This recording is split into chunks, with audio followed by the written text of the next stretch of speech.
Быйылкы Курман айт майрамы жай айынын алгачкы жумасына туш келди. Курман айт бул момун мусулмандардагы эң ыйык күндөрдүн бири болуп эсептелет.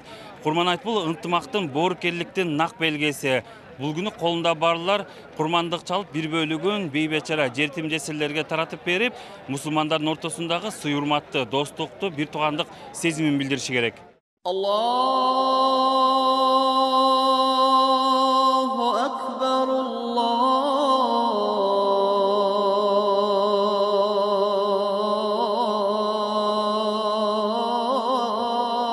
akbar. Майрамдык айт намаз адаттагыдай эле Борбор каладагы Имам Сарахси атындагы Борбордук мечитте окулду. Жамаат менен кошо министрлик кабинетинин төрагасы Адылбек Касымалиев да катышты. Намаз башталар алдында дин өкүлдөрү Курман айттын маани маңызын түшүндүрүшүп, коомчулукта айтылып жаткан маселелерге диний көз караштан түшүндүрмө беришти. Buniyal İslamu ala khamsin dedi Süyüklü Peygamber sallallahu aleyhi ve sellem. İslam dini 5 türkükten negizdelgen. Oşonun içindeki bardık rukun ibadatlar Allah'a jakындоо иретинде.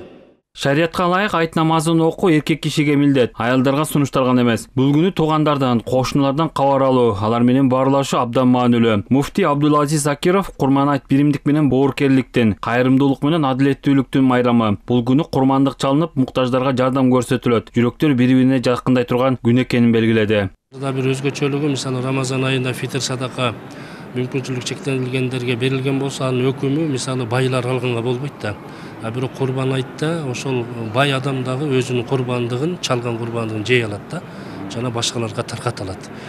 Анын негизги маани максаты бул Кудайга жакындоо менен биргеликте коомчулук, ынтымак, биримдүүлүктө шаң шөкөт менен бул майрамды майрамдаш керек. Айт намазы эки рекеттен турат жана ал жалгыз окулбайт. Жаамат менен бирге ибадат кылуу шариаттын талабы. Намаз күн чыккандан 45 мүнөт өткөн соң окулат. Намаз бүткөн соң жаамат бири-бирин майрам менен куттуктап, тилектер айтылат. Ушундан кийин гана даам татууга уруксат берилет. Курман айттын маңызы бул жакындашуу, бири-бирибизге кызмат кылуу, бири-бирибизди урматтап сыйлоо.